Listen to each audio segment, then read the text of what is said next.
Bismillahirrahmanirrahim. Kemarin kita telah membahas tata cara wudhu yang sempurna. Sekarang kita akan membahas tentang fadilah-fadilah wudhu. Fadilah-fadilah wudhu yang mana termasuk daripada kemuliaan umat Rasulullah Sallallahu Alaihi Wasallam. Di antaranya yang pertama adalah inna ummati yad'una yawmal qiyamati hurran muhajjilin min atharil wudhu. Sesungguhnya umatku kelak akan diketahui pada hari kiamat dengan hurran muhajjilin. Sesuatu yang bersinar dari badannya min atharil wudu, dari bekas-bekas wudu mereka. Faman istata'a minkum ayyutila ghurratahu falyaf'al, barang siapa di antara kalian yang bisa memanjangkan basuhan wudunya maka hendaknya dilakukan.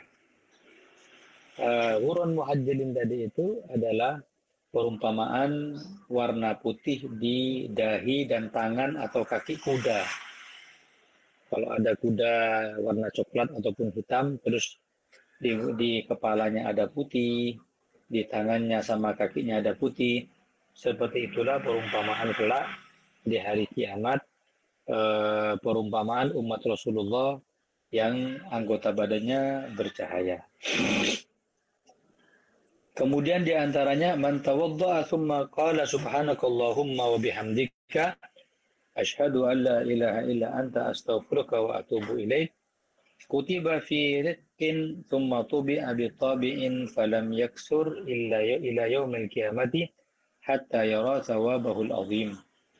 Barang siapa yang berwudu kemudian menyempurnakan wudunya dan membaca doa setelah wudu subhanakallahumma wa bihamdika asyhadu an la ilaha illa anta astaghfiruka wa atubu ilaik Allahumma ja'alni minat tawabin waj'alni minal mutatahhirin waj'alni min ibadikas shalihin.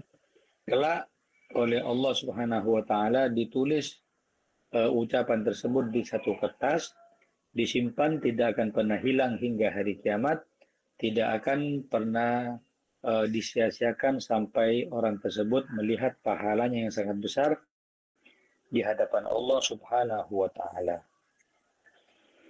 Sampai dikatakan barang siapa setelah wudu kemudian baca doa wudu Allahumma ja'alni minat tawabin wa ja'alni minal mutatahhirin, selesai seperti itu, tsumma qara'a inna anzalnahu, kemudian membaca inna anzalnahu 3 kali fi lailatul qadri wa ma adraka ma lailatul qadr Lailatul Qadri khairum min alfi syahrin tanazzalul malaikatu warruhu fiha bi'izni rabbihim min kulli amrin salamun hiya hatta matla'il fajr. Maka dikatakan di sini kana minas siddiqin, termasuk dari golongan orang-orang yang siddiq, orang-orang yang bersungguh-sungguh sama Allah. Wa man qara'aha marrataini, barang siapa yang baca inna anzalnahu 2 kali ka kutiba fi diwani syuhada, maka akan tulis menjadi golongan orang-orang yang meninggal syahid. Barang siapa waman qara'aha tsalatan, yang baca 3 kali usyira ma'al anbiya, akan dibangkitkan bersama para nabi kelak di hari kiamat. Kemudian wa yusannu an takuna ba'da dzalika, sunnah engkau membaca setelah itu Allahumma ighfir li dzambi wa wasi' li fi dari wa barik li fi rizqi wala taftinni bima zawaitu anni. Ya Allah, ampuni aku, perluas daripada rumahku dan berkahilah rezekiku, dan jangan kau kasih aku fitnah apapun yang kau berikan kepadaku. Ini termasuk daripada doa setelah berwudu.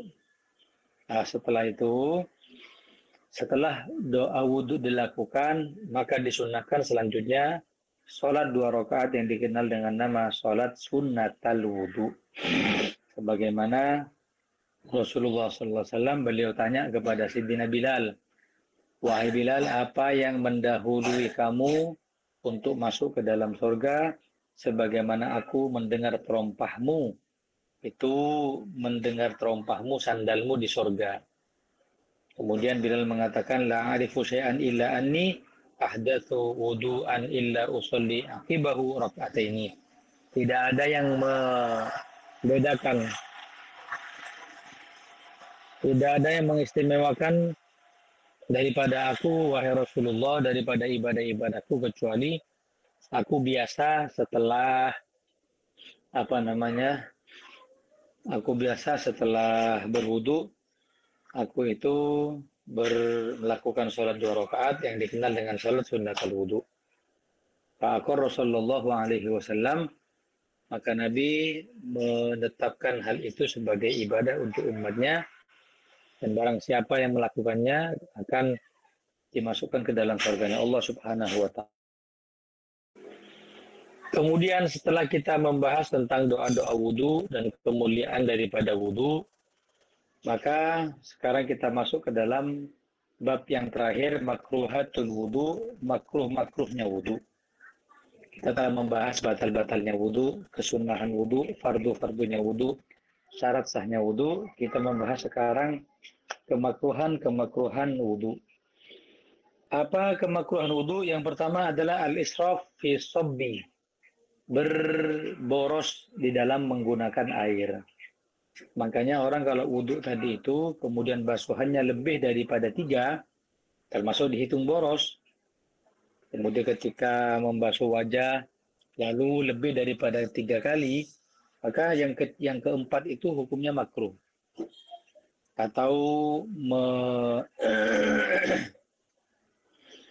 membasuh daripada kedua tangan tadi itu, lebih daripada 3 kali atau basuhan yang keempat, hukumnya makruh, ada israf fi sabbi.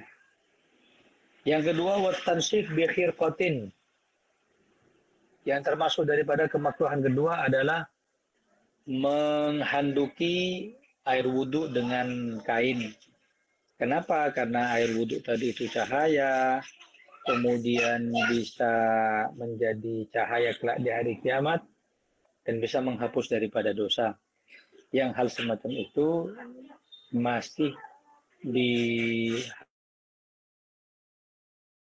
oleh kita, itu tidak baik, tidak boleh, makruh.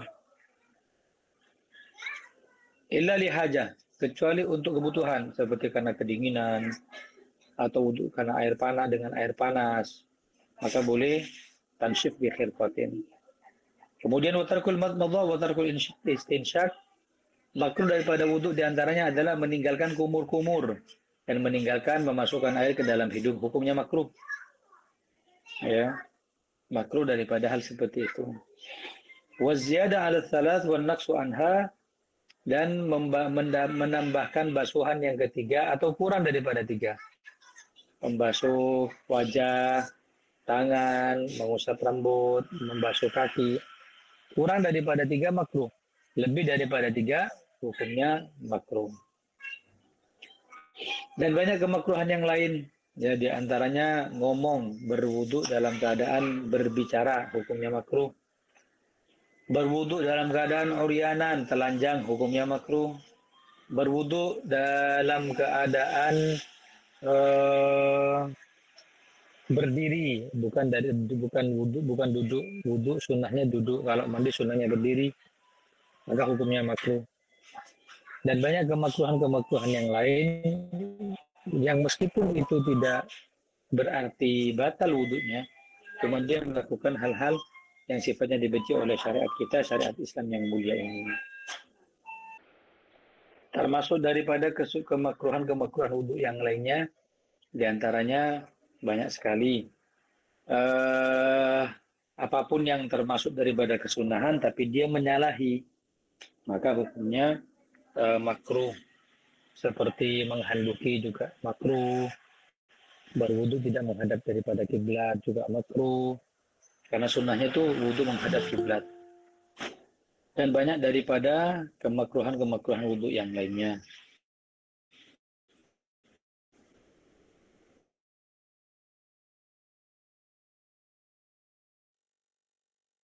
Ya, mudah-mudahan apa yang kami sampaikan sedikit ini bermanfaat. Sebelum saya tutup, apakah ada pertanyaan? Di minggu depan kita akan bahas tentang al-ghuslu, mandi, dan apapun yang berkaitan dengan mandi wajib. Wallahu a'lam bishawab. Ada pertanyaan? Kalau sudah ada, saya cukupkan pertemuan kali ini. Al-Fatihah, Allah yarzuqana wa iyyakum al-ilman nafi' wal amal al-khalis al-maqbul wa husna at-ta'lim wa ad-dalala al-huda wa yasir bi qalbi qalbana nabiyina Muhammad sallallahu alaihi wasallam. ثم أرواح والدينا وشيخنا وذوي الحقوق علينا وإلى حضرة النبي المصطفى محمد صلى الله عليه وسلم بسر الفاتحة.